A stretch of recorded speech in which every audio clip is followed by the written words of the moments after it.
ఇగో భయ్ నా content correct ఉందో లేదో నాకు తెలియదు.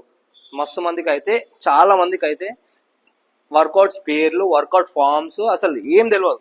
నార్మల్గా పోయి గుడ్డిగా వీడియోస్లలో చూసి వీడి మోటివేషన్ చేసిన మాటలు ఏమి చేస్తారు. నేను ఈ వీడియో నుంచి కొన్ని వర్కౌట్స్ తో పాటు కొన్ని నేమ్స్ గిట్ట చెప్తా. ఆ నేమ్స్ గిట్ట గుర్తుపెట్టుకోండి. ఎప్పుడైతే మీరు చేస్తారో అవి మీరు చేయంగానే గుర్తుకొచ్చి కరెక్ట్ ఫామ్ లోకి వచ్చేటట్టు ఉంటది. కొంచెం మైండ్ల కన్నా చాలా మంది మీకు జస్ట్ ఏంటంటే normal workout videos, normal music లో పెట్టి చేస్తుంటారు కదా. నేను వాయిస్ ఓవర్ ఇస్తుంటే మీకు కొంచెం అన్న అర్థమవుతుంటది. చాలా మందికి అయితే అర్థం కాదు. జస్ట్ ఫామ్ చూస్తుంటే నేమ్స్ తో పాటు అట్లనే వాయిస్ ఓవర్ ఇస్తుంటే అర్థమవుతుంది అని నేను అనుకుంటున్నా. ఇప్పుడు దీని మనం ఇప్పుడు నేను ట్రైసెప్ గురించి ఒక 3-4 వేరియేషన్స్ చెప్తా. జస్ట్ నేమ్స్ చెప్తా, వర్కౌట్స్ కాదు, నేమ్స్ చెప్తా. కన్ఫ్యూజ్ అవుతారు మస్తు మంది. ఇప్పుడు ఇది కేబుల్, దీన్ని కేబుల్ అంటారు. కేబుల్ కి థ్రెడ్ వేసిన కాబట్టి ఇట్లా కిందికి వేస్తున్నా కాబట్టి దీన్ని రోప్ పుష్ డౌన్ అంటారు. ఈ వేరియేషన్ పేరు రోప్ పుష్ డౌన్. ట్రైసెప్ మీద పడుతుంది.